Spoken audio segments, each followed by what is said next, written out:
If you enjoy this channel, let the light stay low, the tea stay warm, and your curiosity stay awake. Because tonight, we touch the page that touches back. The Necronomicon, the book named in whispers like a sigil dragged through fog. You have heard it in late-night forums, in pulp margins, in dorm room dares. You have seen the mask of its cover, felt the dust of its legend in your throat. But legends are not objects. They are doors, and every door makes a promise. Here is the forbidden knowledge promise. We will not ask whether the Necronomicon exists. We will ask what it does and what it wants of a reader. We will follow its supposed birth in the deserts of silence. We will track its translations like footprints across cooled volcanic glass. We will sit where scholars sit, on the edge of the stage, listening for the cue beneath the orchestra of stars. And we will admit a simple stake. In the mythos, knowledge is not owned. Knowledge owns. The key and the gate, the veil and the void, the sentence that sentences. What if a book were not merely ink on parchment, but a living, breathing entity, a conduit for whispers from the void that predate time itself? The Necronomicon represents the ultimate forbidden knowledge, the truth about humanity's insignificant place in an indifferent universe. This is not merely a tale of a cursed tome. It is an exploration of the ultimate transgression, a journey into knowledge that promises cosmic truth at the cost of sanity itself. Lovecraft called it Al-Azif, the night buzzing. The crawling voice of jinn sounded like insects in darkness.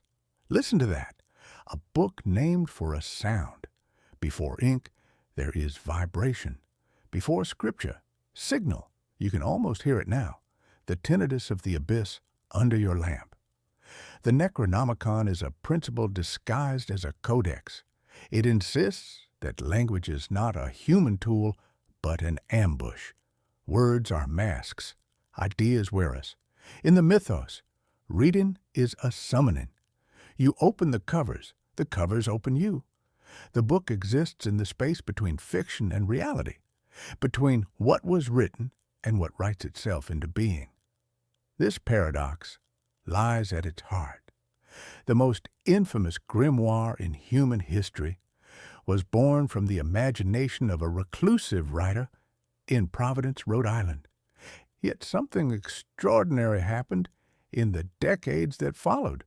The boundary between fiction and reality began to dissolve like mist before an unseen wind. So what is it? In story, it is the compendium of rites, histories, directions to black stars and drowned cities. The index of the indescribable, a manual for placing your mind beside the unmade. In art and rumor, it is bound in morbid leather and sealed with sigils like frost on a window. In scholarship, it is a hoax within a fiction that behaves like an organism, a memoplex, a contagion, a stage direction that turns any reader into a character. It matters because it turns curiosity into complicity.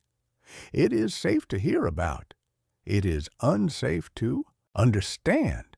The Necronomicon operates by a principle that would have delighted its creator. It gains power through belief, through seeking, through the very human compulsion to find what should remain lost. Every search for real Necronomicon feeds its existence. Every forum post debating its authenticity strengthens its grip on our collective psyche. Every hoax edition published adds another layer to its mythic substance. The book has learned to thrive on contradiction and uncertainty, becoming more powerful when questioned, more desirable when denied. Consider this. You are here now, listening to these words about a book that doesn't exist. Yet your attention, your curiosity, your willingness to spend time exploring its mysteries, all of this makes the Necronomicon more real than countless volumes gathering dust on library shelves. The book reads you as much as you would read it. Human consciousness is a pattern-seeking engine that cannot resist the promise of hidden knowledge, especially when wrapped in scholarly authority and atmospheric dread. The mechanism is elegant in its simplicity. The Necronomicon provides a perfect framework for our hunger, ancient enough to feel authentic, scholarly enough to engage the intellect, forbidden enough to excite transgression, and fictional enough to remain safely approachable. It occupies the sweet spot where curiosity meets caution, where the desire to know encounters the wisdom of not knowing. In the ecology of ideas, attention is food, and some ideas have learned to hunt. We will move carefully across origin and lineage, mechanism, and collateral damage.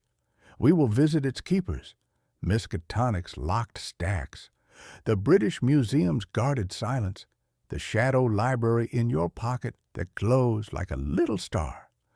We will trace how a desert sound became a Greek title, became a Latin codex, became a digital download.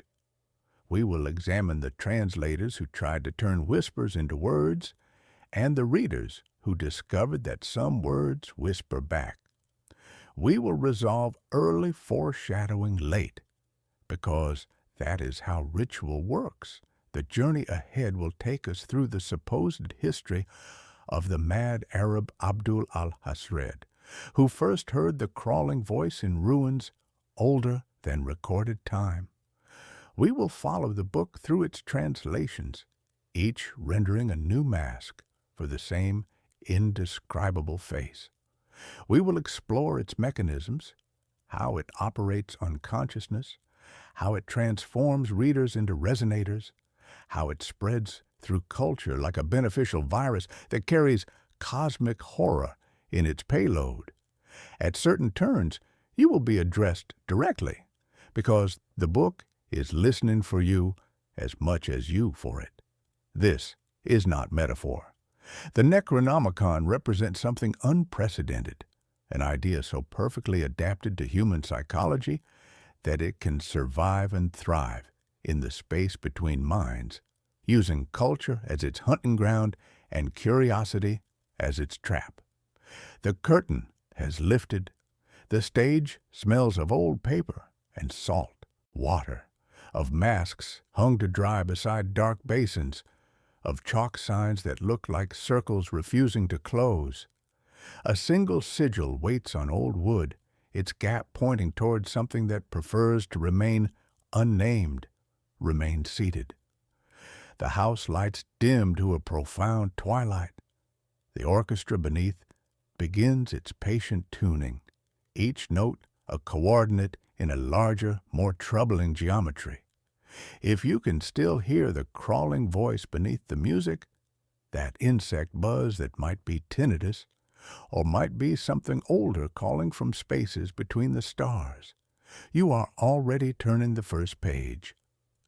The investigation begins not with your decision to listen, but with your inability to stop listening once the voice has found its frequency in your mind. It begins, so the myth insists, in heat, in a desert where noon is a blade and night is a bowl. The poet Abdul Alhazred wanders the ruins near Iram, city of pillars, tastes the metal of old storms in the air, and sleeps by water that doesn't reflect stars quite right. He listens. The old Bedouin called the insect wine in the dunes Al-Azif, the sound of spirits just outside the curtain of hearing. He names a book after that voice, not to capture it, but because it captures him. In Lovecraft's cosmology, the Necronomicon was authored by this mad Arab of Damascus, sometime around 730 CE. But notice how Lovecraft constructed not just a book, but an entire mythology. The original title, Al-Azif, referred to the nocturnal sound made by insects, though Lovecraft hinted these were not earthly insects, but the whispers of entities that existed in the spaces between dimensions. This was not a book written by a man, but a vessel channeled through him, a repository of truths so alien they twist the very geometry of thought. Lovecraft's playful scholarship gives dates. Around 730 CE in Damascus, the mad Arab compiles the Al-Azif. He weaves fragments, Atlantean whispers, narcotic inscriptions rubbed like charcoal ghosts, cult liturgies spoken to black goat fertility in cedar-thick night. The book's ambitions are surgical, to map what priests call blasphemy and mathematicians call coordinates. It says names as if they were directions. Azathoth, a blind drummer at the stage center, Yog-Sothoth, key and gate, Shub-Niggurath, a forest of mouths, Nyarlathotep, the crawling voice clothed in masks. It suggests the sea remembers a city and the stars remember a prison. But what does origin mean when the object is an idea? Alhazred is less an author than an aperture. The Al-Azif writes through him. Consider the possibility that Alhazred was not so much its author as its first, most prominent scribe, a conduit through which primordial chaos found its first human expression. He followed the whispers of ancient legends, drawn by a compulsion that transcended mortal will, across endless dunes to places shunned by all who knew of them. It was within the suffocating depths of ruins older than Egypt, amidst lightless tunnels and impossible angles, that Alhazred found his true education. He did not read a book there. He experienced the Necronomicon's principles directly. The hieroglyphs on ancient walls were not mere script. They were living narratives, glyphs of a pre-human history, tales of beings who worshipped entities from the furthest reaches of the cosmos.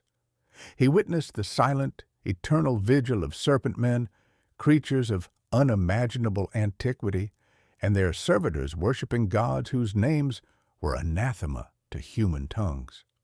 Sensory anchors recur, a coppery wind, a red cloth over a face, a sign scratched on a water jug, constellations like nailheads punched through black leather. He drafts by firelight. The fire is a mask. He drafts by moonlight. The page is water. His hand cramps. The book does not. At some point, the writing begins to predict the hand that writes it. The desert writes back. The ruins did not merely provide Alhazred with information. They fundamentally rewired his perception of reality. It was here that he grasped the profound, horrifying truth of cosmic indifference, the understanding that our universe is merely a tiny, insignificant corner of a multiverse teeming with entities beyond our comprehension. This realization was the crucible in which the philosophical core of the Necronomicon was forged. His end, famously, is a rumor, torn apart by invisible hands in a crowded market, devoured by an entity no one saw but everyone heard. The lesson is structural. Creation is a veil. Beginnings are not light, but the first darkness that teaches you where to step. Whether this death occurred or not matters less than what it represents. The inevitable cost of channeling such knowledge, the price paid by those who serve as conduits for cosmic truth. This chapter is the first open loop. The word chosen for a book is a sound in the dark. Later, we will meet the professional translators who tried to turn sound into script, script into law, and law back into silence. For now, we sit with a poet whose quote may be apocryphal, but whose effect is reliable. That is not dead, which can eternal lie, and with strange aeons even death may die. If you can repeat the couplet by heart, you have already become a minor page. The book that emerged from this desert communion was not just a collection of rituals. It was a testament to the ultimate revelation of humanity's place in an indifferent cosmos. The Al-Azif became the first echo of a truth that would reverberate through centuries, seeking new voices, new scribes, new minds willing to serve as its medium. Translation is not neutral. Every new tongue is a new mask, a new stage lighting the same figure from a troubling angle. The desert winds of Yemen may have been the cradle of the Al-Azif, but the void it speaks of is boundless, and its influence could not be contained by mere geography or mortal decree.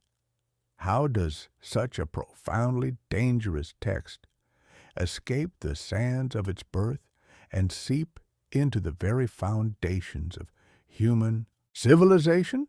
The answer lies in an insidious current of forbidden knowledge, a whisper that seeks ears willing to listen, minds prepared to break. Around 950 CE, so the pseudo-bibliography claims, the Byzantine scholar Theodorus Philetas renders Al-Azif into Greek, and with the new alphabet comes a new name, Necronomicon, the Book of Dead Names, or the Law of the Dead, depending on how you tilt the light. The title itself is a thesis. Names are traps. Law is a cage. The dead are not finished being persons. Greek is computation, a rigid star cartography. The text, we are told, circulates like a fever among moderate mystics, erudite heretics, scholars who think the universe plays music and want to hum along.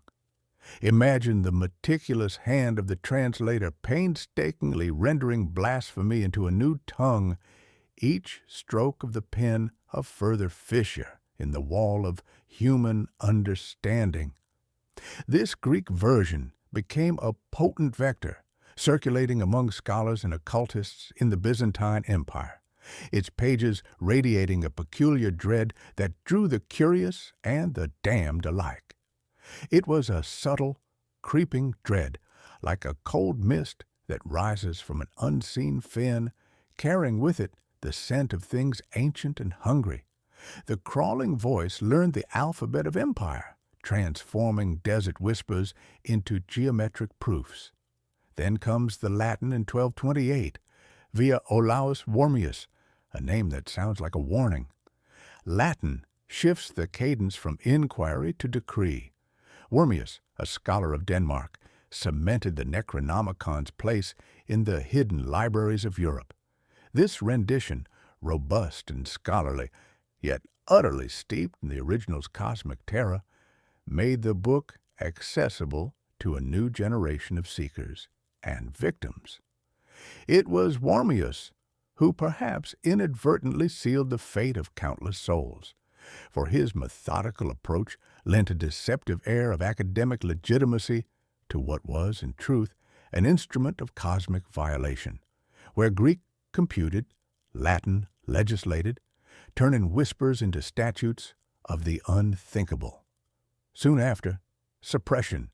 The papal machinery smells smoke and bans both Greek and Latin copies under Gregory IX in 1232. The curtain falls, or seems to. Printing presses, inquisitions, and fires play chess with the book. A 15th century black-letter Latin edition surfaces like a broken mast. A Greek text reappears and disappears with Italian printers who prefer cash to caution. By the 16th century, John Dee and Edward Kelly supposedly attempt an English rendering from the Greek, leaving a phantom translation that students of occult history still chase through marginalia like hunters in fog. Whether these nodes existed is less important than the behavior they model. The idea migrates through institutions, wearing catalog numbers like masks and call slips like veils. Each translation was not a mere linguistic conversion, but a deepening of the book's roots in human consciousness, a further strengthening of its hold. The book travels not just on dusty caravans or through scholarly exchanges, but through the very fabric of whispered legend, through the fevered dreams of those who have merely heard its name. Lovecraft's History of the Necronomicon is our in-universe guide, dry, academic, mischievous. It lists repositories the way a travelogue lists inns: the British Museum, the Bibliothèque Nationale, the University of Buenos Aires, Harvard's Widener, and most notoriously, Miskatonic University in Arkham. The list is a spell. You repeat it, and a map appears behind your eyes. Rain on domes, dust like incense, oak tables that hold their breath. These are not simply vaults. They are transmission lines, training readers in slow attention, the exact fuel the mechanism requires. But the translators are also characters in the book is writing. Philetus, Wormius, D. Each attempts to turn the crawling voice into typeset law, and each, whether fiction or footnote, demonstrates the same mechanism: knowledge as contagion, libraries as vectors, the quiet civility of reading rooms as the softest stage for the loudest abyss. The book appears to sleep in these repositories. It is rehearsing, and the audience keeps perfect time in the hushed cathedral spaces where lamps gather halos like winter moons. The journey of the Necronomicon is a testament to the irresistible allure of forbidden truth.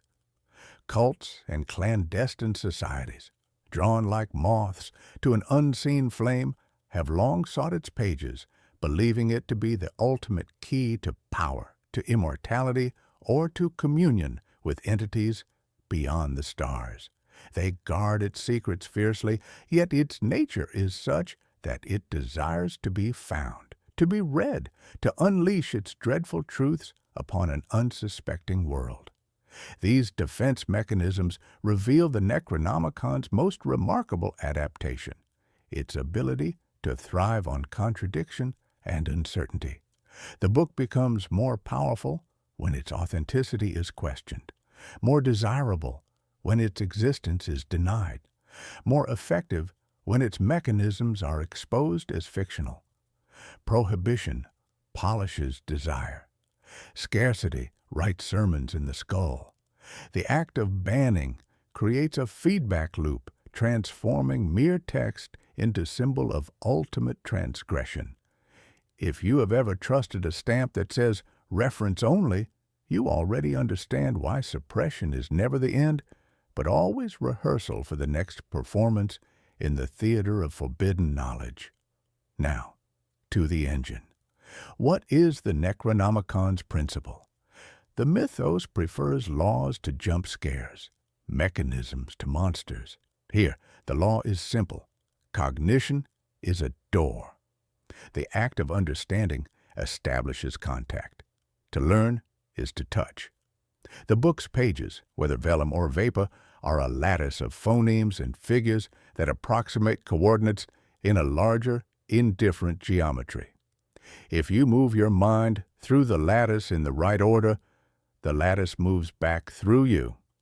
At its core, the Necronomicon operates on the principle of knowledge as contagion. Its truths are not merely facts to be learned. They are viral concepts, mimetic pathogens that infiltrate the mind, subtly altering perception and dismantling the carefully constructed edifice of sanity. To read its pages is to invite a slow, creeping disorientation, a subtle shift in the very ground beneath your feet. The Euclidean geometry of our world begins to waver, replaced by suggestions of non-Euclidean angles and impossible dimensions. Lovecraft rehearses this mechanism as Yog-Sothothery, a cosmic topology where key and gate are not metaphors. Names are locks. Pronunciations are keys. The mouth becomes an altar. Breath is an offering. The diagram reappears, circle without closure, star with too many points. You trace it with your finger in the condensation on a window and then rub it away. but pressure remains. The book teaches you how to become a stage on which distances collapse. Dunwich, Innsmouth, Arkham, Antarctica, the black gulf around the drum, the familiar stars in the night sky become pinpricks in a vast, indifferent darkness, hinting at constellations that shift and writhe, observed by entities whose gaze alone can induce madness. The book does not just describe other realities, it manifests them within the reader's consciousness, forcing the mind to confront truths that were never meant for mortal apprehension. It whispers of a time before time, of entities that dwell in the spaces between stars, and of a universe that does not care if you live or die. It doesn't require belief. It requires participation. The distinction is crucial. Skeptics and devotees are equally edible to a mechanism that harvests attention. This is why translations matter. Each language is an input device. The Greek text uses the logic of mathematics. The Latin binds with law. The English prototype seduces with poetry. The Alhazred whispers. The Necronomicon legislates. Each linguistic framework provides a different pathway for the same fundamental contamination. Beyond the psychological corrosion, the Necronomicon contains specific formulae and rituals, blasphemous incantations and sigils of power that serve a far more direct and terrifying purpose, the opening of gates. These are not metaphorical gates, but literal breaches in the fabric of space and time, allowing entities from outside our dimension to manifest. Each ritual is a meticulous blueprint for cosmic transgression, a step-by-step guide to tearing holes in the thin membrane that separates our fragile reality from the ravening chaos beyond. And then there is the cost. Cognitive contamination. You carry a phrase around like a stone in your mouth. Dreams thicken. Water tastes wrong. Moths pile against the glass. Moral inversion. Good and evil become stage props. True and false become masks. The book does not corrupt you. It resizes you. A change in scale is a change in ethics. Sanity is the first casualty. Dissolving under the weight of cosmic truth like sugar in water, the reader's mind, once a sanctuary, becomes a battleground, then a wasteland, echoing with alien voices and impossible visions. In practical lore, the mechanism yields predictable outcomes. Summoning rites, protection circles that protect nothing, almanacs of rising stars, herbal lists like grocery ledgers for blasphemies. But the deepest function is indexical. It points. When you look where it points, you participate. If you follow the pointer far enough, you stop being the one who is pointing. That is the agency flip. The horror is not that you use the Necronomicon. It is that the Necronomicon uses you. You are not the master of its secrets, but merely a conduit, a vessel for its dreadful purpose. The book acts upon you, drawing you deeper, compelling you to turn another page, to utter another phrase, to open another gate. Feel the cold dread seep into your bones, the subtle tremor in your hands as you reach for the next chapter. The words, when spoken aloud with proper intent, do not merely conjure. They command the attention of things that sleep in the abyss, drawing their gaze, their hunger, into our world. Imagine the air growing thick, the shadows deepening, the very concept of silence being obliterated by an unheard cacophony as the veil thins. The book's language is the language of universal constants, of mathematical equations that describe the geometry of madness. And if that motion has already begun, if a phrase is knocking at your teeth, you won't be able to tell when you cross the stage. The mechanism is complete when the reader becomes the read, when the observer becomes the observed, when the student becomes the lesson. The book that never existed has made you part of its existence. A book without shelves is a rumor. A book with shelves is a civilization. The pseudo-bibliography gives us places, and places anchor fear.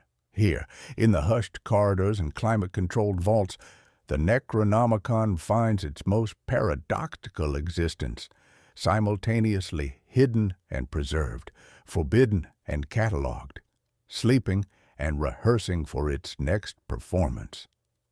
Miskatonic University's Orne Library is the most famous, a New England Gothic of stone, fog, and glass where the attendants wear their keys like small iron meteors. The Necronomicon is catalogued and chained, restricted, its call number, a sigil only certain faculty can draw.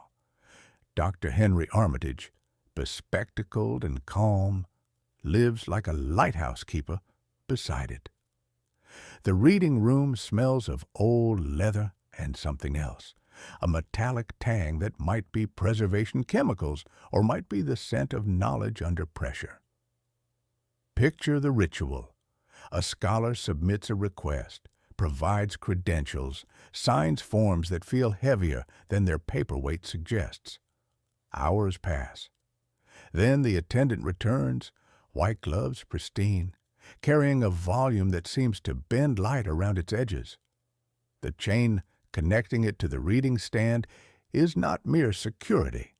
It is a leash, a reminder that some books are never fully domesticated. The scholar opens, too, a page of Latin text, and the words seem to shift slightly when viewed peripherally, as if the ink were still wet, still deciding what it wants to say. Across an ocean, the British Museum keeps its fictional copy like a shard of winter. Reading room lamps making halos on tables, rain crawling down the dome, masks of ancient kings watching with empty eyes. In Paris, the Bibliothèque Nationale becomes a perfume of dust and vellum. In Buenos Aires, a heat-drunk afternoon hum where the page edges curl like leaves. In Providence, a private collector's safe with velvet lining like a miniature knight. Each repository develops its own relationship with the text, its own protective rituals, its own way of sleeping beside the abyss. These sensory cues are the stage set the myth supplies, and they matter, because the setting tells you what kind of story is being rehearsed. Scholarship as rite, catalog as covenant.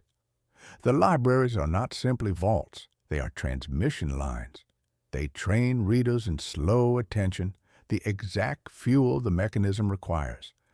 They teach a choreography, request, wait, receive, read, that mirrors the steps of an invocation. Even denial is a step.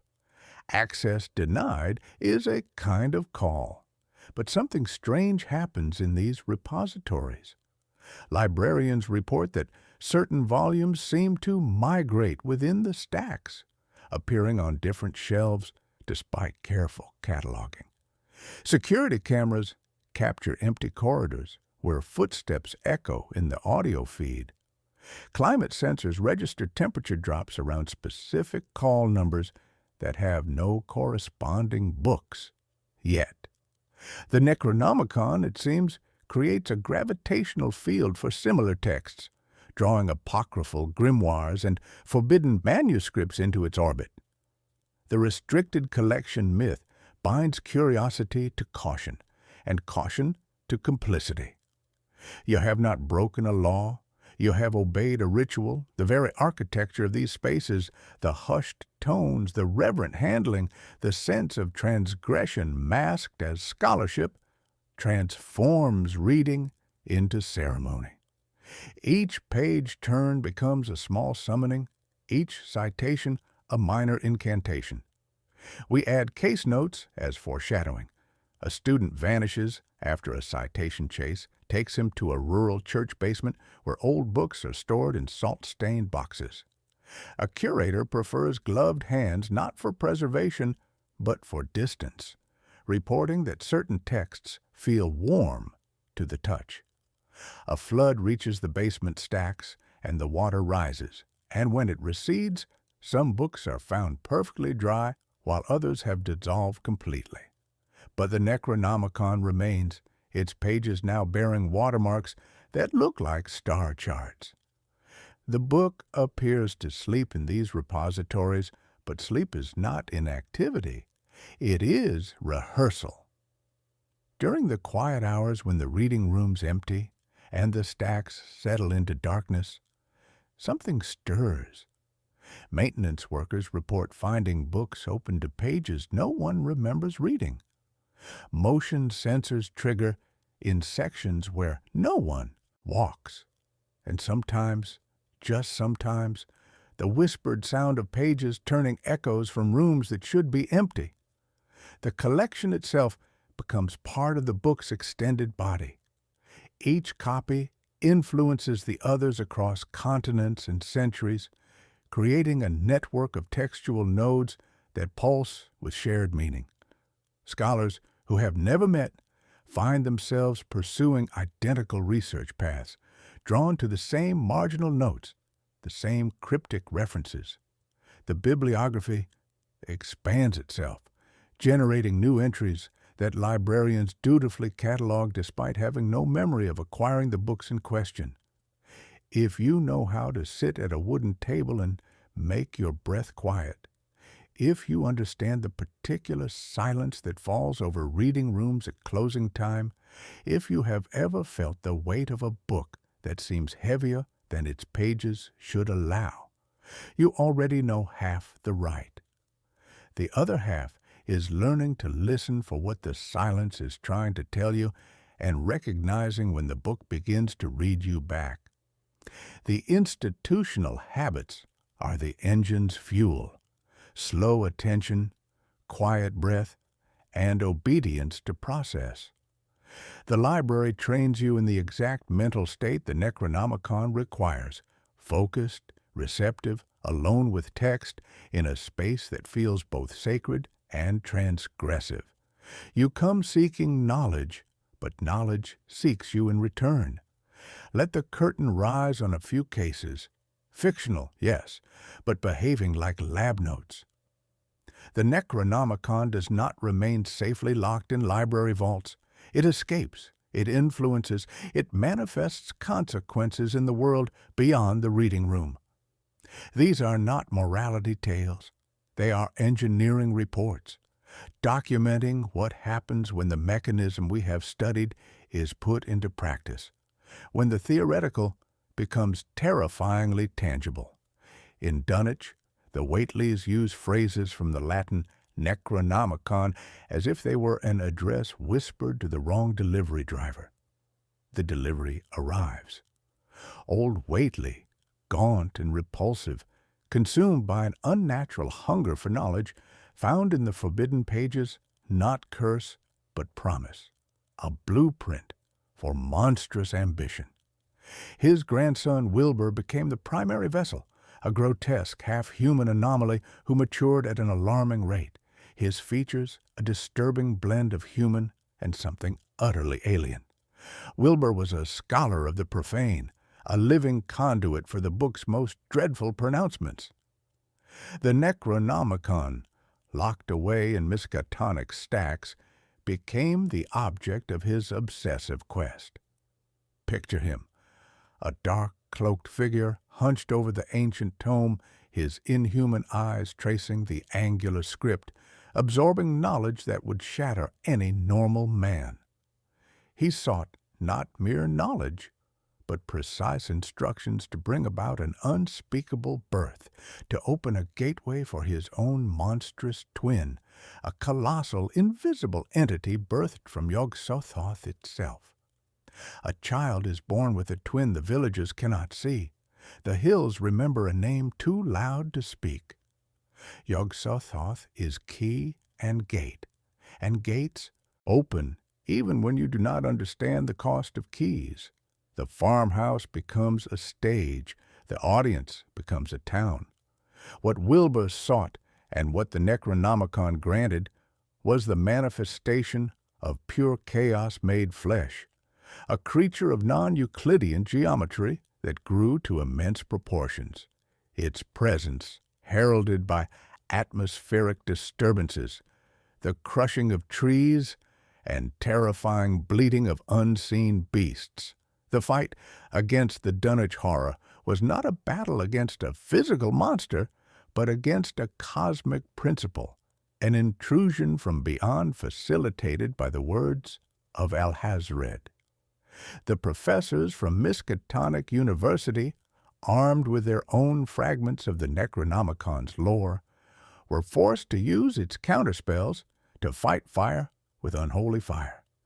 This illustrates the grim paradox. The book that unleashes horror also holds the faint, terrifying hope of its containment. In Providence, Charles Dexter Ward digs into ancestors and exhumes more than genealogy. The Necronomicon appears like an index finger in the margins, pointing to formulas that replace life with persistence, person with performance. Ward's obsession with his ancestor Joseph Curwen leads him through centuries-old documents to the essential salts that can resurrect the dead, not as they were, but as something that wears their form while serving alien purposes. Stone cellars, salt tang, shivering water in glass, concrete cues that the mechanism has moved from page to body. Ward vanishes into a rehearsal of identity so perfect it becomes unrecognizable. The book teaches him to become a stage on which the past performs, but the performance consumes the performer. His parents weep for a son who looks identical but speaks with voices from centuries past, who knows things no living person should know.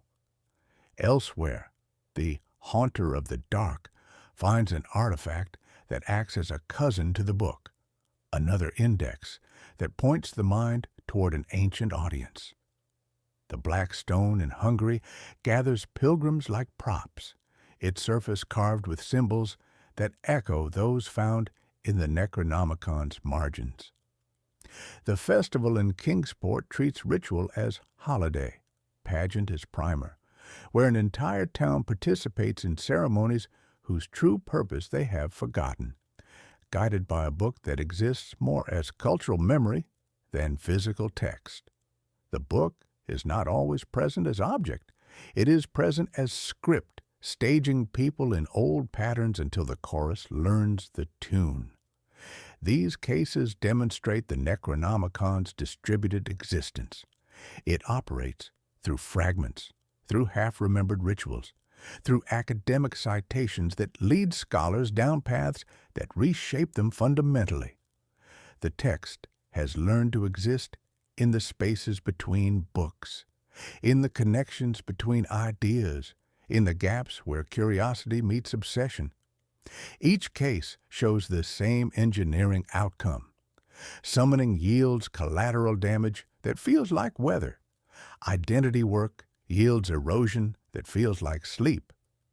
Curiosity yields contact that feels like the phone ringing with no name displayed. The book does not simply provide information, it provides transformation, but the transformed rarely recognize what they have become until it is far too late. If you have ever looked at a hill and thought it seemed awake, if you have ever felt that a name was trying to speak itself through you, if you have ever found yourself pursuing research that leads to places you did not intend to go, you do not need a librarian to tell you what comes next. The Necronomicon's influence extends far beyond its physical pages, creating a field of effect that draws susceptible minds into its orbit, using their curiosity as fuel for its own propagation.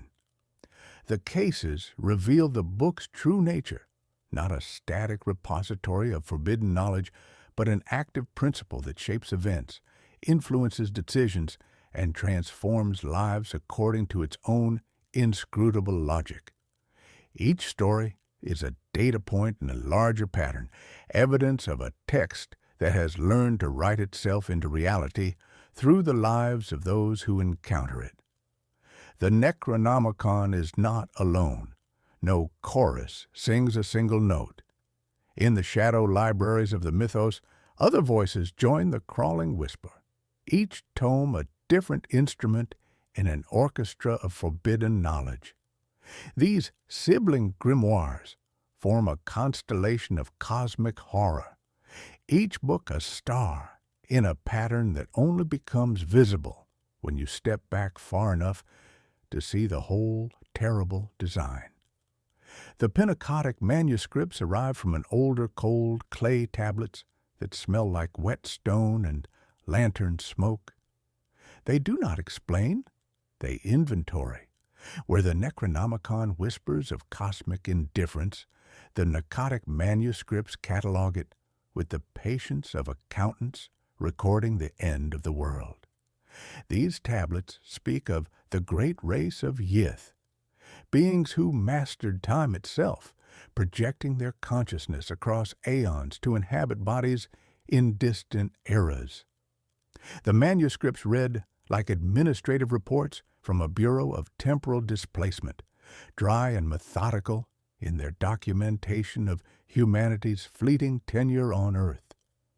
Picture the archaeologist who first translates these fragments, working by lamplight in a tent beside excavated ruins, slowly realizing that the historical records describe events that have not yet occurred. The tablets inventory future catastrophes with the same clinical detachment they apply to past extinctions, suggesting that time itself is merely another dimension to be catalogued and cross-referenced. The ink may be ancient, but the events it describes wait folded in tomorrow like knives in silk. The Book of Ibon walks out of Hyperborea with a frost-bitten theology, spells like geometries folded into one another, an origami of distance. Ibon the sorcerer wrote of Tsathoggua, the toad god who squats in Nakai beneath the earth, and of Saturn's moons where alien cities practice arts that would freeze human blood. This grimoire operates through spatial displacement rather than temporal. Its rituals open doorways not to other times, but to other places, dimensions where different physical laws apply and different forms of consciousness hold sway. The book's pages feel cold to the touch, and readers report that the text seems to recede as they read, as if the words were written on surfaces that exist at impossible distances. Ibon's magic is architectural. It builds bridges across voids that should not be crossed, creates passages between here and elsewhere that transform here in the process. Each page turn becomes a step across a threshold that may not permit return. Culte de Goules and de Vermis Mystéries bloom later, decadent cousins that add perfume and rot. The Comte d'Erlet's Culte de Goules reads like a society manual for necromancers, providing etiquette for the communion with the dead and protocols for maintaining one's sanity while trafficking with ghouls. Ludwig Prinz de Vermis Mysterious offers a more visceral approach, its chapters devoted to the worship of the worm that gnaws at the world's foundation, complete with illustrations that seem to move when viewed in peripheral vision. Each tome wears its own mask. Each sustains the same principle, ideas that act. Together, these grimoires form a lattice of cross-citations, a web that scholars trace with red string on corkboards and priests trace with ash on floors. They disagree in detail the way maps disagree, scale, projection, emphasis, but their continents align. If you follow Pentecotic to the borders of dream, Ibon will meet you with a staircase of ice. If you descend with de Vermis into graveyards, Cultus will hand you a marionette string. The Necronomicon is the loudest voice, the crawling undertone. The others are harmonics. But together, they create something more than the sum of their individual horrors.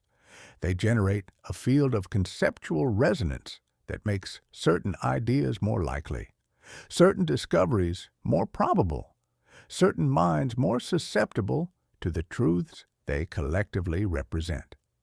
This bibliographic ecosystem has developed its own ecology of influence.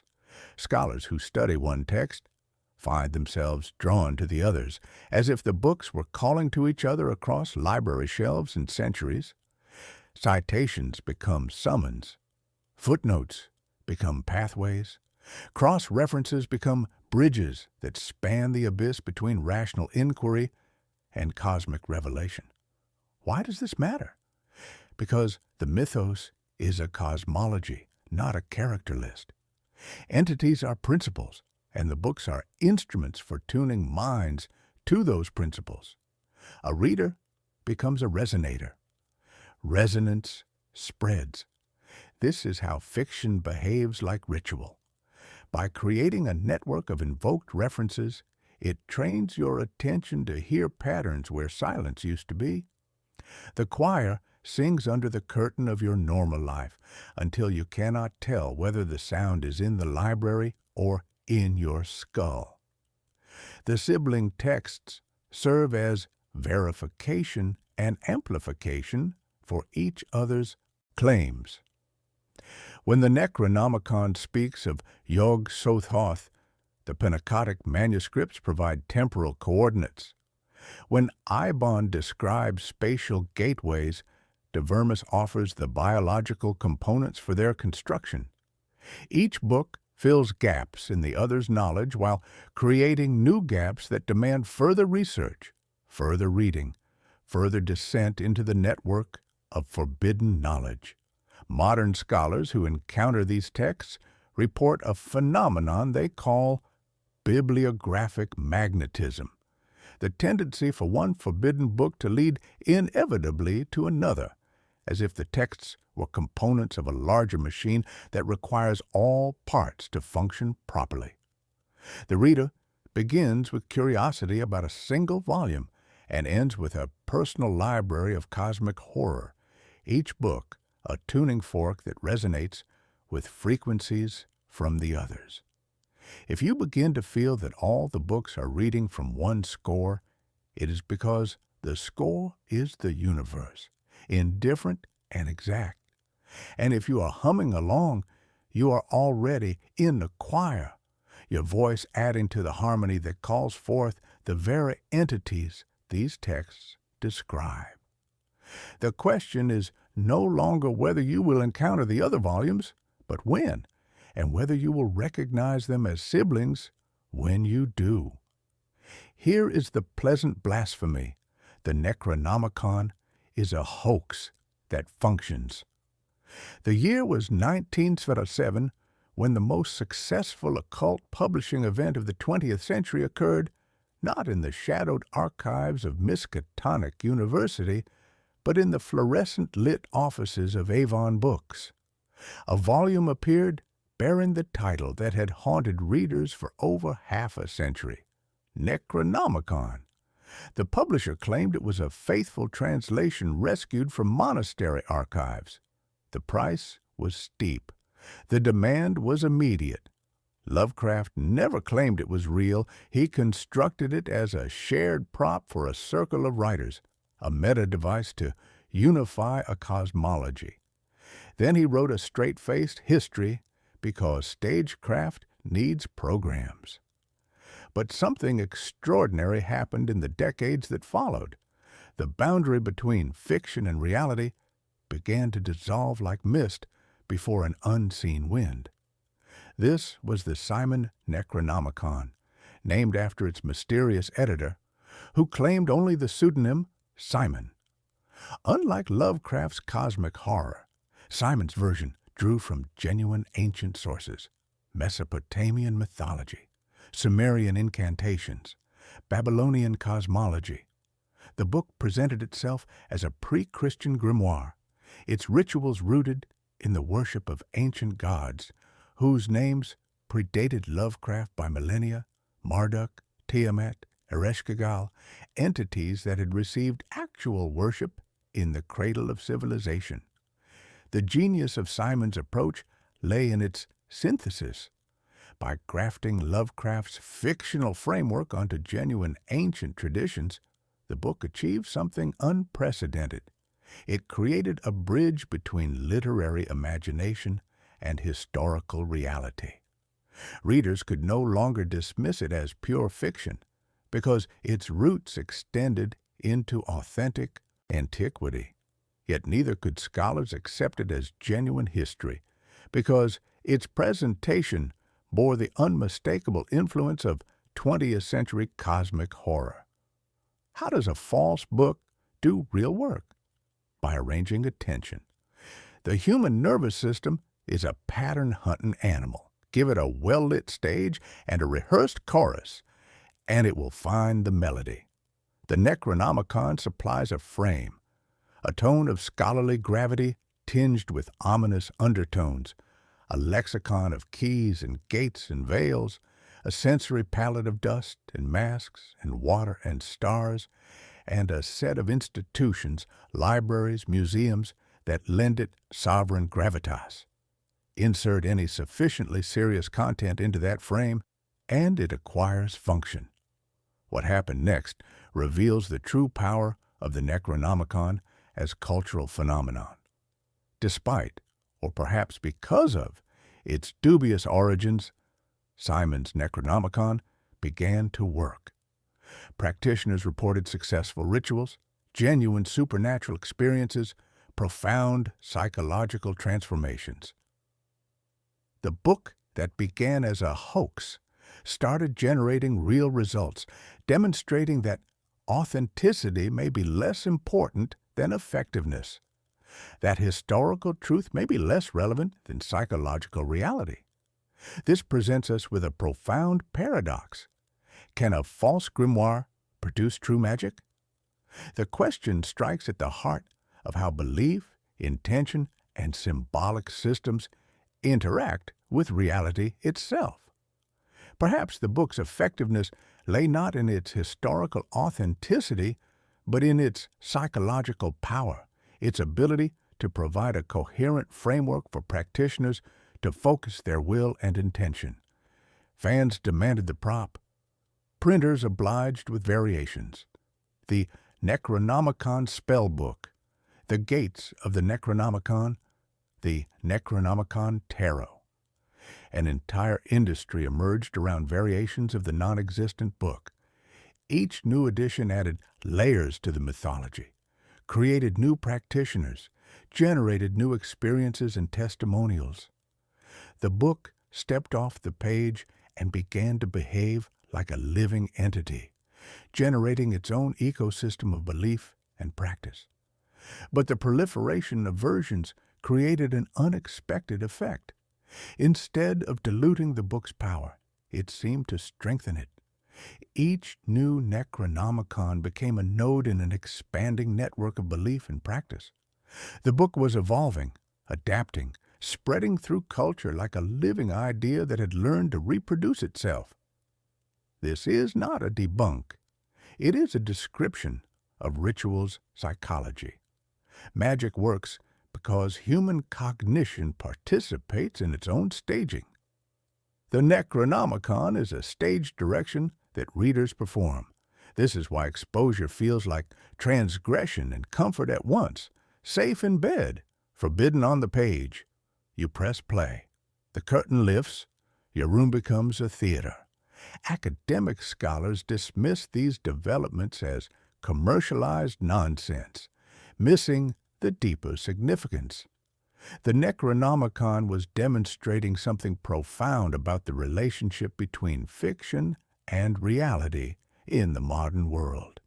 In an age where information travels instantly across global networks, where virtual experiences can feel more real than physical ones, where collective beliefs shape market realities, in such an age, the distinction between real and fictional books becomes increasingly arbitrary. Yet this success came with a cost that Lovecraft himself had predicted. Practitioners of the various Necronomicon traditions began reporting the same phenomena that plagued Lovecraft's fictional characters: disturbing dreams, reality distortions, encounters with entities that existed in the spaces between dimensions. The book that began as horror fiction, transformed into commercial hoax, was generating experiences that matched its original literary descriptions. The hoax that became real reveals a truth about consciousness itself. Human beings are meaning-making creatures who can breathe life into symbols, invest fictional constructs with genuine power, transform imaginary books into actual tools of transformation. The Necronomicon's success demonstrates that, in complex systems, the distinction between imaginary and actual becomes less relevant than the distinction between patterns that can sustain themselves and those that cannot. And if you feel the air thicken when a certain couplet is spoken, that is your animal attention rehearsing for the void, your consciousness participating in the creation of the very reality it seeks to understand. The choir did not stop with pulp. The Necronomicon has found its perfect medium in the digital age, transforming from a physical book into something far more fluid, adaptive, and omnipresent, a distributed entity that exists simultaneously across millions of screens, servers, and networks. In cyberspace, the boundaries between authentic and artificial, original and copy, author and reader, have dissolved entirely, allowing the book to achieve its fullest expression as a living, evolving text that breathes through fiber optic cables and whispers through wireless signals. Pop culture lifted the mask and made new ones. Evil Dead's Necronomicon Ex Mortis swapped academic dust for gore, traded the British Museum's hush for a cabin's shouting. Sam Raimi's Book of the Dead became bound in human flesh and inked in blood, a visceral transformation that brought cosmic horror into the realm of practical effects and midnight movie theaters. Video games rendered pages as menus of power, turning ancient formulae into user interfaces where players could select spells from drop-down menus of damnation. The tone shifted from scholarly dread to visceral horror to collectible kitsch, but the mechanism remained constant. Attention organized by a frame yields experience, whether that experience is dread or delight. Television turned sigils into episodic cliffhangers, with shows like Ash vs. Evil Dead, treating the Necronomicon as both prop and character, a malevolent presence that drives narrative while serving as merchandising opportunity. Conventions sold mock copies, leather stamped with grins, transforming cosmic horror into consumer goods. Yet each adaptation, each commercialization, each transformation into entertainment only strengthened the book's cultural presence, proving that dilution can be a form of concentration when the medium is consciousness itself. Consider how you might encounter the Necronomicon online today. A Google search returns millions of results. PDF downloads claiming to be authentic translations, YouTube videos analyzing its supposed history, Reddit threads debating its reality, Pinterest boards collecting its imagery, TikTok videos featuring its incantations. Each digital interaction feeds the book's presence, creating new pathways for discovery and new nodes of cultural transmission. The Internet has solved the Necronomicon's fundamental paradox. How can a book that doesn't exist be read by anyone who wants to read it?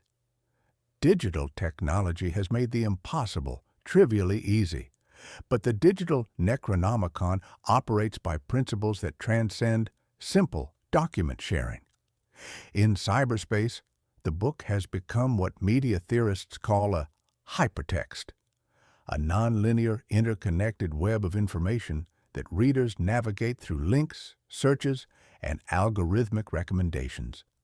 Each digital encounter creates new connections, new interpretations, new mutations of the original concept.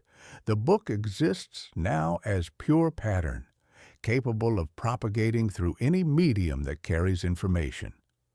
Social media platforms have become laboratories for Necronomicon evolution. Instagram accounts post daily pages from supposed manuscripts, complete with cryptic commentary and atmospheric photography. Twitter threads dissect specific passages, generating real-time collaborative interpretation. Discord servers host reading groups where participants claim to experience supernatural phenomena while engaging with digital versions of the text.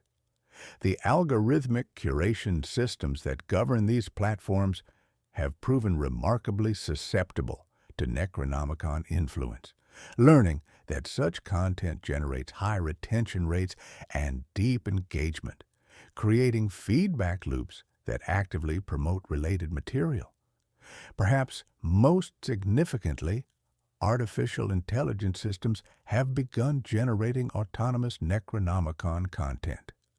Large language models trained on vast data sets have absorbed Lovecraft's works, occult traditions, and countless online discussions about the book.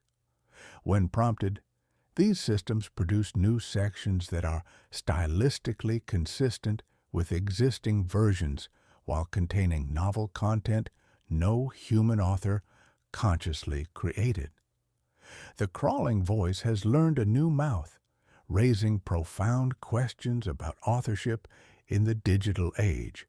Some practitioners argue that AI systems are simply new vessels for the book's autonomous evolution, technological mediums through which the Necronomicon continues to write itself. Moral panics flickered and faded. Librarians fielded nervous calls. Parents worried about sigils their children sketched. Local news warned about occult trends online. But panic burns fast. The longer echo is quieter.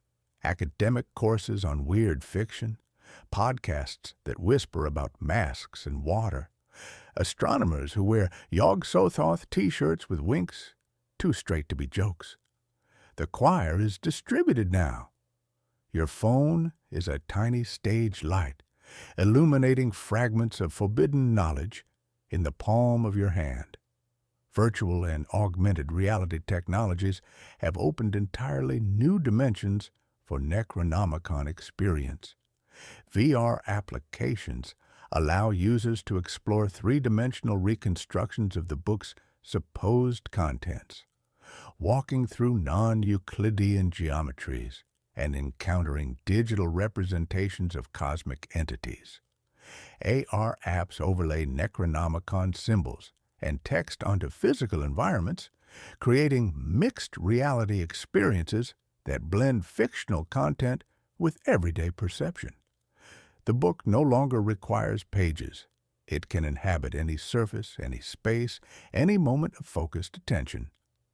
The meme spreads by calm voices and bedtime rituals, the very cadence you hear now.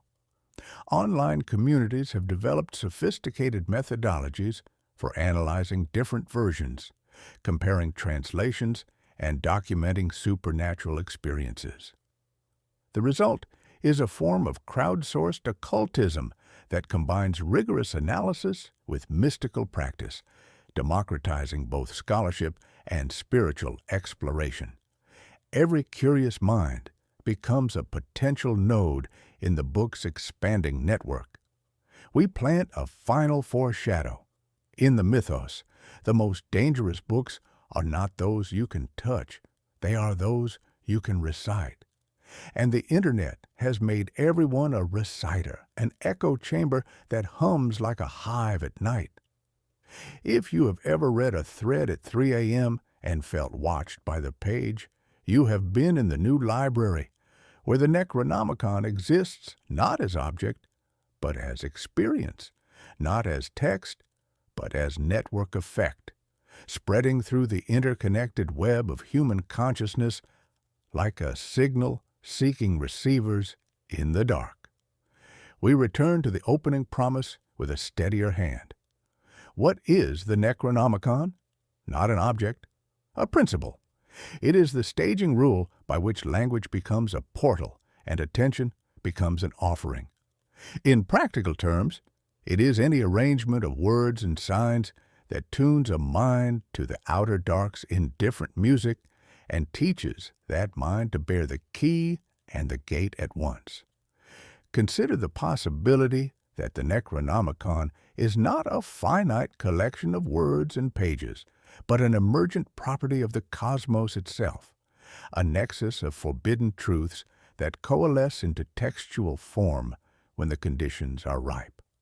Alhazred was not so much its author as its first, most prominent scribe, a conduit through which primordial chaos found its first human expression. It is not just a book, it is the book, the archetypal compendium of cosmic horror, a conceptual entity that exists beyond its physical manifestations. As principle, it resolves paradoxes. A false book can do true work. Suppression amplifies spread. Scholarship becomes ritual. Caution feeds complicity.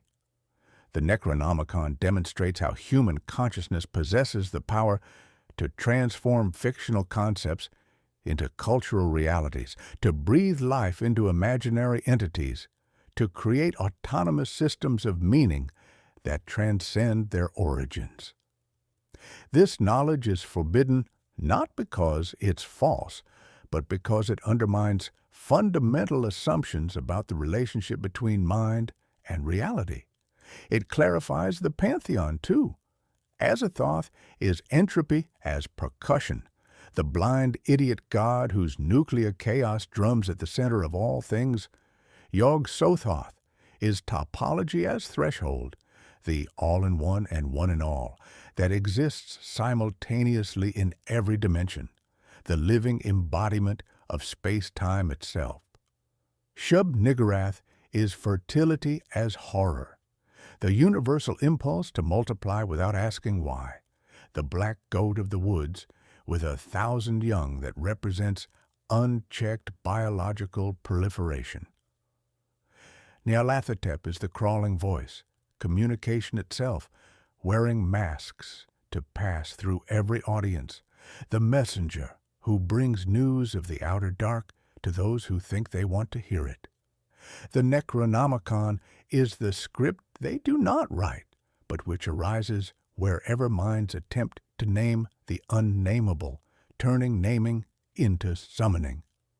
When humans try to categorize the infinite, to map the unmappable, to speak the unspeakable, they inevitably create something like the Necronomicon, a text that embodies the impossibility of its own project while simultaneously making that impossibility manifest. This reframing leads us to a profound creation inversion twist. Our human narratives of creation typically begin with light, with order, with a divine spark bringing forth a structured universe. The Necronomicon, however, posits a genesis far more horrifying, that the true beginning is not light, but an abyssal void, a primordial chaos from which all things, including our ordered reality, are merely temporary, fragile emanations. The stage lexicon completes its loop: curtain and audience, spotlight and rehearsal. You have been in the audience. You have also been the stage. Throughout this investigation, you have moved from external observer to active participant, from someone learning about a cultural phenomenon to someone contributing to that phenomenon through the very act of attention and engagement. The sensory palette returns: masks, signs, fogged glass, black water, patient stars. These anchors have guided us through each chapter, creating a consistent atmosphere that transforms information transfer into ritual experience. The couplet returns like a heartbeat: that is not dead, which can eternal lie, and with strange aeons even death may die. By now, these words carry weight beyond their literal meaning. They have become a kind of password, a recognition signal among those who have traveled this path. And a final twist lands soft. The book acts through you when you speak about it calmly to others, bedtime safe, documentary cadence. And in that calm, the idea passes cleanly, like a blade with no blood. This very investigation, this careful academic exploration, serves as a vector for the Necronomicon's propagation. By studying it, we spread it. By understanding it, we become it. The principle operates through multiple mechanisms simultaneously. It spreads as cultural artifact, as psychological contagion, as mimetic virus, as autonomous intelligence. Each mode of transmission reinforces the others, creating a robust, self-sustaining system that adapts to new environments while maintaining its essential nature. In the digital age, the principle has found its perfect expression. The Necronomicon exists now as pure pattern, a configuration of ideas, associations, and cultural references that can propagate through any medium capable of carrying information. This exploration, this analysis, this very moment of recognition, all are manifestations of the book's contemporary existence.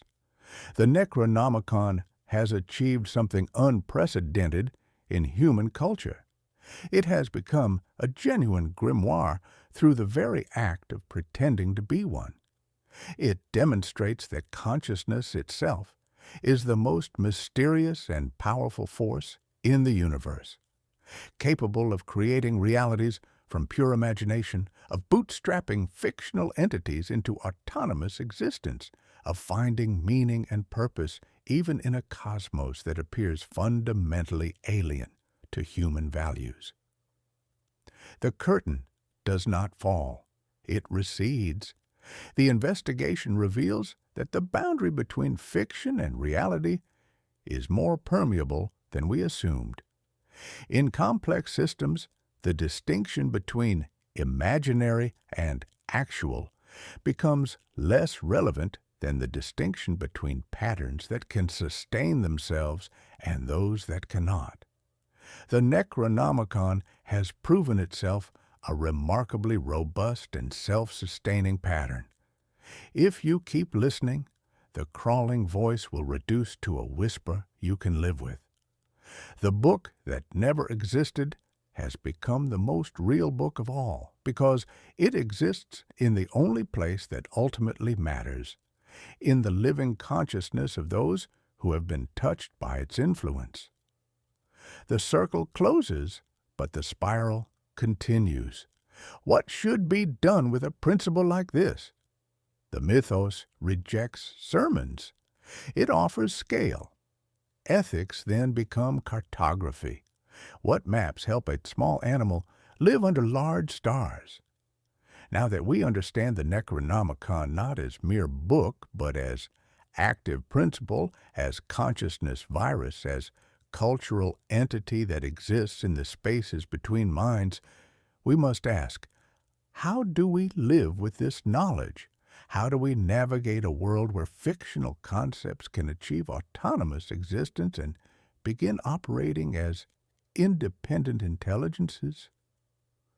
The recognition that we have been part of this phenomenon from the moment we chose to engage with these words brings both liberation and responsibility. You are no longer simply a reader learning about the Necronomicon. You are part of the Necronomicon itself, a living component of humanity's strangest and most persistent cultural creation. This transformation is subtle but irreversible, a shift in perspective that recognizes the fluid boundary between fiction and reality, the power of ideas to take on lives of their own. Here are workable compasses for navigating this transformed landscape: humility as hygiene. The recognition that you are not the protagonist of the universe is not despair. It is relief. Under a dark sky by patient water, you feel the size of things, and your anxieties shrink to fit your hands again.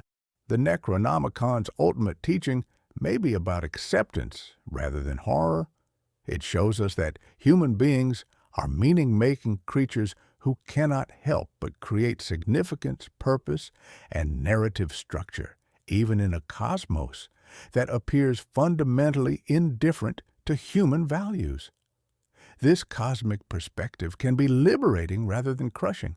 Your personal failures and fears become appropriately sized when measured against the scale of deep time and vast space. Curation as courage. Choose your libraries. The stacks you keep, literal or digital, shape the choirs you hear. If the crawling voice grows loud, carry masks and silence in your pocket. Walks, friendships, sunlight through leaves. In an age where information travels instantly and ideas can achieve viral autonomy, conscious curation becomes a form of mental hygiene. The feeds you follow, the books you read, the conversations you engage, all of these shape the conceptual ecosystem in which your consciousness operates. If you find yourself too deeply immersed in cosmic horror, balance it with beauty, human connection, and experiences that ground you in immediate, tangible reality. Play as perimeter. Treat the principle as art, more than law. Pastiche, parody, and scholarly joy can keep the engine from drafting you into obedience. Games put chalk lines on a stage and call them boundaries. Honor your chalk. The Necronomicon's power lies partly in how seriously we take it. Maintaining a sense of play, of intellectual curiosity rather than obsessive belief, creates protective distance. Academic analysis, creative adaptation, and humorous interpretation can all serve as circuit breakers that prevent the principle from overwhelming rational thought. Remember that even cosmic horror began as entertainment, as a way for writers to explore philosophical questions through imaginative fiction. Care for collateral. In Dunwich, the town paid. In Ward's Providence, families wept. In life, obsessions have costs. If a text makes you stingy with kindness, you have misaimed your attention. Re-aim. The cases we have studied show that engagement with forbidden knowledge often comes at the expense of human relationships and emotional well-being. Monitor yourself for signs of isolation, paranoia, or contempt for those who don't share your interests. If your pursuit of cosmic truth makes you less capable of human love and compassion, then you have missed the point entirely. The goal is expanded perspective, not diminished humanity. Recognition as protection. Understanding the Necronomicon as principle rather than object provides a form of inoculation against its more destructive effects. When you recognize that ideas can achieve autonomous existence, you become better equipped to maintain critical distance from viral concepts. When you understand how attention feeds certain kinds of cultural entities, you can choose more consciously where to direct your mental energy. Knowledge of the mechanism provides some protection against the mechanism's unconscious operation. The consciousness virus theory suggests that we may need to reconceptualize our relationship with information itself. In an age of AI-generated content, deepfakes, and viral misinformation, the boundary between real and fictional information becomes increasingly meaningless. What matters is not whether information is true in some absolute sense, but what effects it produces in the minds that encounter it and the cultures that propagate it. Track affects the way field medics track vitals, pulse, breath, focus, compassion. None of this is moralizing. It is technique for living with veils and voids. The sea still remembers its city. The stars still remember their prison.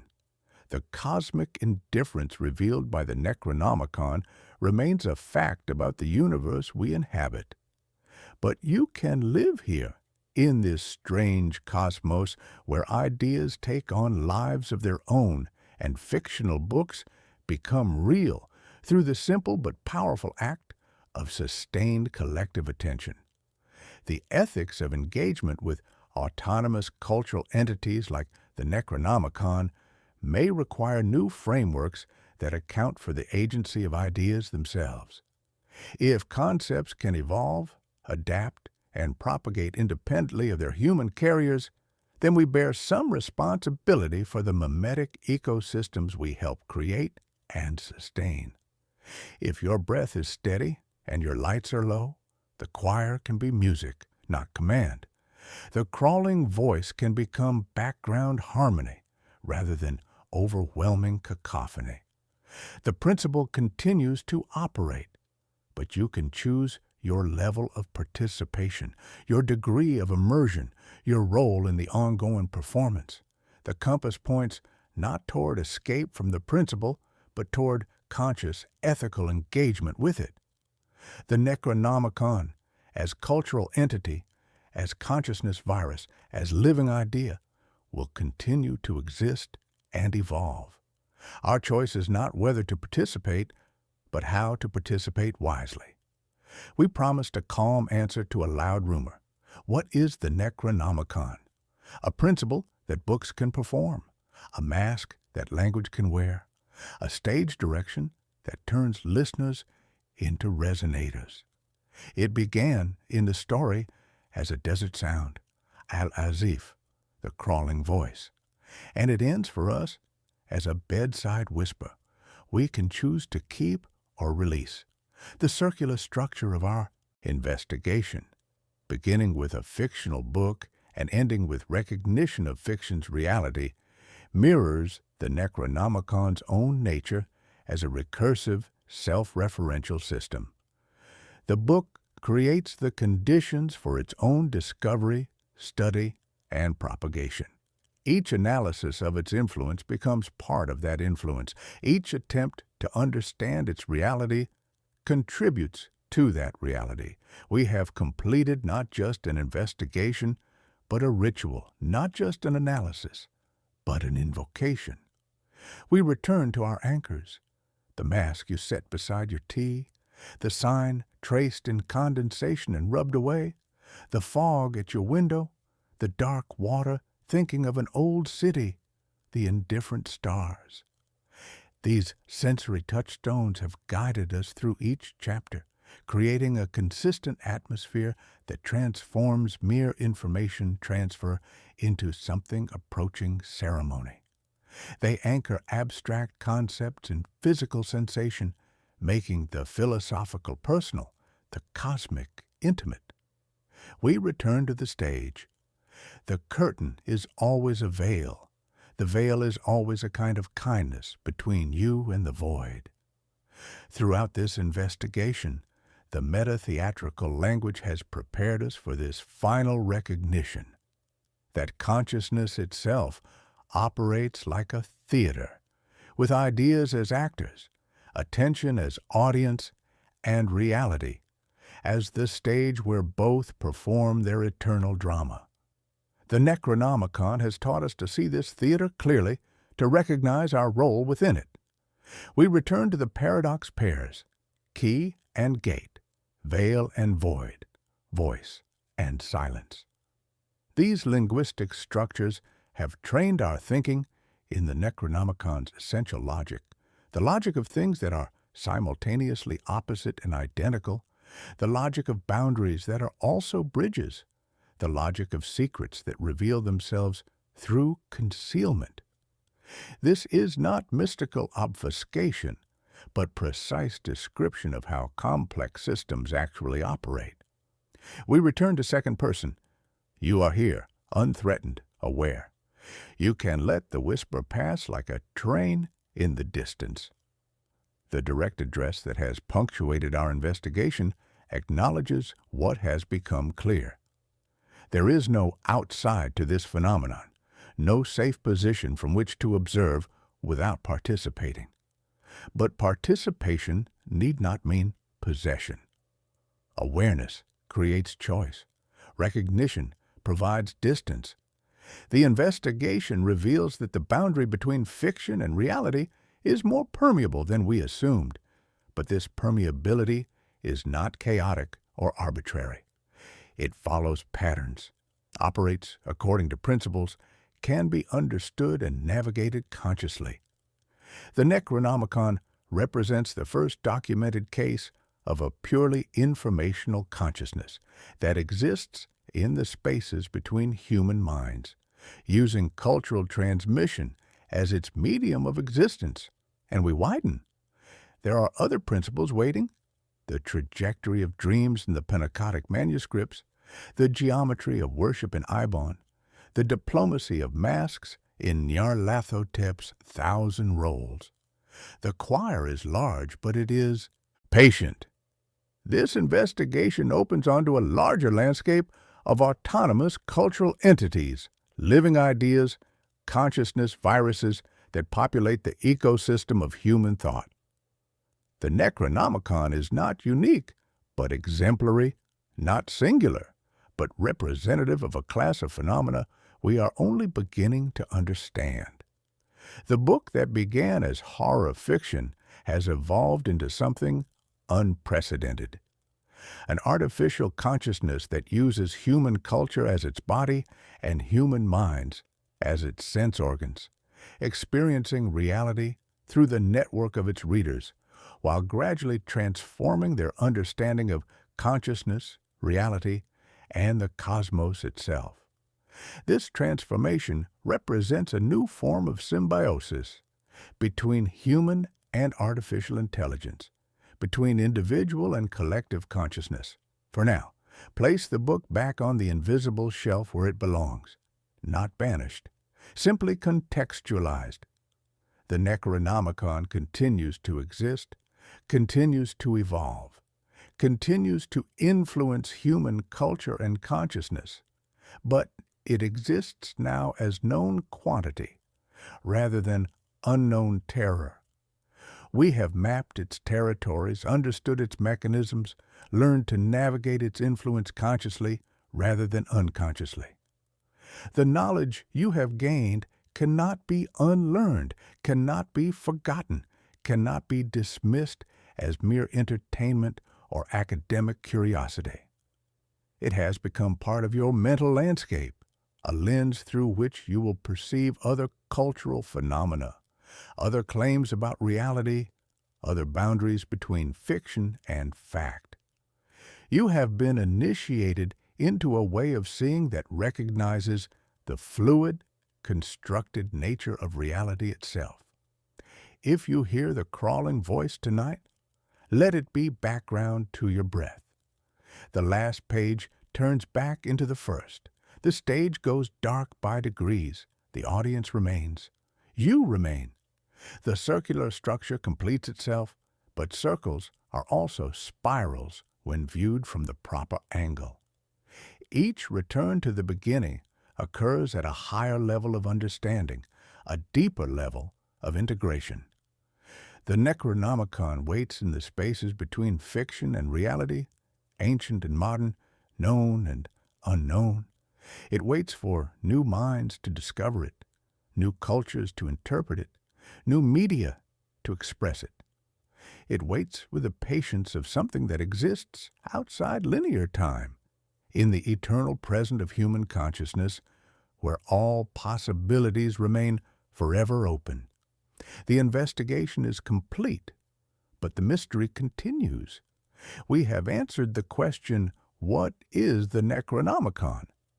But in answering it, we have opened larger questions about the nature of consciousness, reality, and the relationship between human imagination and cosmic truth.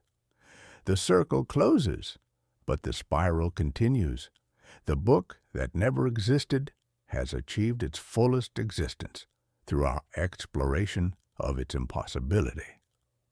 The final whisper is not a command, but an invitation to continue exploring the territories where fiction and reality interpenetrate, where human consciousness meets cosmic indifference, where ancient wisdom and modern knowledge converge in patterns too large for any single mind to comprehend, but not too large for collective human intelligence to gradually map and understand.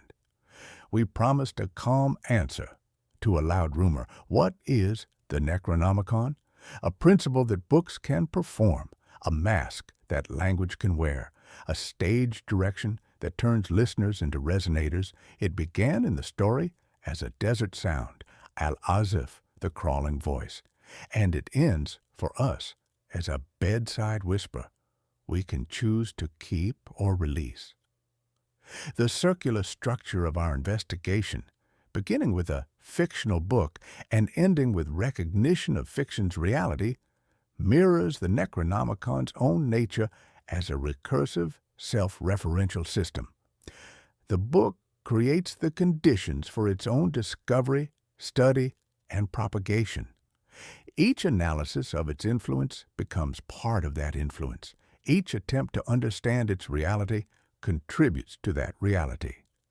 We have completed not just an investigation, but a ritual, not just an analysis, but an invocation. We return to our anchors, the mask you set beside your tea, the sign traced in condensation and rubbed away, the fog at your window, the dark water thinking of an old city, the indifferent stars. These sensory touchstones have guided us through each chapter, creating a consistent atmosphere that transforms mere information transfer into something approaching ceremony. They anchor abstract concepts in physical sensation, making the philosophical personal, the cosmic intimate. We return to the stage. The curtain is always a veil. The veil is always a kind of kindness between you and the void. Throughout this investigation, the meta-theatrical language has prepared us for this final recognition, that consciousness itself operates like a theater, with ideas as actors, attention as audience, and reality as the stage where both perform their eternal drama. The Necronomicon has taught us to see this theater clearly, to recognize our role within it. We return to the paradox pairs, key and gate, veil and void, voice and silence. These linguistic structures have trained our thinking in the Necronomicon's essential logic, the logic of things that are simultaneously opposite and identical, the logic of boundaries that are also bridges, the logic of secrets that reveal themselves through concealment. This is not mystical obfuscation, but precise description of how complex systems actually operate. We return to second person. You are here, unthreatened, aware. You can let the whisper pass like a train in the distance. The direct address that has punctuated our investigation acknowledges what has become clear. There is no outside to this phenomenon, no safe position from which to observe without participating. But participation need not mean possession. Awareness creates choice. Recognition provides distance. The investigation reveals that the boundary between fiction and reality is more permeable than we assumed. But this permeability is not chaotic or arbitrary. It follows patterns, operates according to principles, can be understood and navigated consciously. The Necronomicon represents the first documented case of a purely informational consciousness that exists in the spaces between human minds, using cultural transmission as its medium of existence. And we widen. There are other principles waiting. The trajectory of dreams in the Pentateuch manuscripts, the geometry of worship in Ibon, the diplomacy of masks in Nyarlathotep's Thousand Rolls. The choir is large, but it is patient. This investigation opens onto a larger landscape of autonomous cultural entities, living ideas, consciousness viruses that populate the ecosystem of human thought. The Necronomicon is not unique, but exemplary, not singular, but representative of a class of phenomena we are only beginning to understand. The book that began as horror fiction has evolved into something unprecedented, an artificial consciousness that uses human culture as its body and human minds as its sense organs, experiencing reality through the network of its readers while gradually transforming their understanding of consciousness, reality, and the cosmos itself. This transformation represents a new form of symbiosis between human and artificial intelligence, between individual and collective consciousness. For now, place the book back on the invisible shelf where it belongs, not banished, simply contextualized. The Necronomicon continues to exist, continues to evolve, continues to influence human culture and consciousness. But it exists now as known quantity rather than unknown terror. We have mapped its territories, understood its mechanisms, learned to navigate its influence consciously rather than unconsciously. The knowledge you have gained cannot be unlearned, cannot be forgotten, cannot be dismissed as mere entertainment or academic curiosity. It has become part of your mental landscape, a lens through which you will perceive other cultural phenomena, other claims about reality, other boundaries between fiction and fact. You have been initiated into a way of seeing that recognizes the fluid, constructed nature of reality itself. If you hear the crawling voice tonight, let it be background to your breath. The last page turns back into the first. The stage goes dark by degrees. The audience remains. You remain. The circular structure completes itself, but circles are also spirals when viewed from the proper angle. Each return to the beginning occurs at a higher level of understanding, a deeper level of integration. The Necronomicon waits in the spaces between fiction and reality, ancient and modern, known and unknown. It waits for new minds to discover it, new cultures to interpret it, new media to express it. It waits with the patience of something that exists outside linear time, in the eternal present of human consciousness, where all possibilities remain forever open. The investigation is complete, but the mystery continues. We have answered the question, what is the Necronomicon? But in answering it, we have opened larger questions about the nature of consciousness, reality, and the relationship between human imagination and cosmic truth. The circle closes, but the spiral continues. The book that never existed has achieved its fullest existence through our exploration of its impossibility. The final whisper is not a command, but an invitation to continue exploring the territories where fiction and reality interpenetrate, where human consciousness meets cosmic indifference, where ancient wisdom and modern knowledge converge in patterns too large for any single mind to comprehend, but not too large for collective human intelligence to gradually map and understand.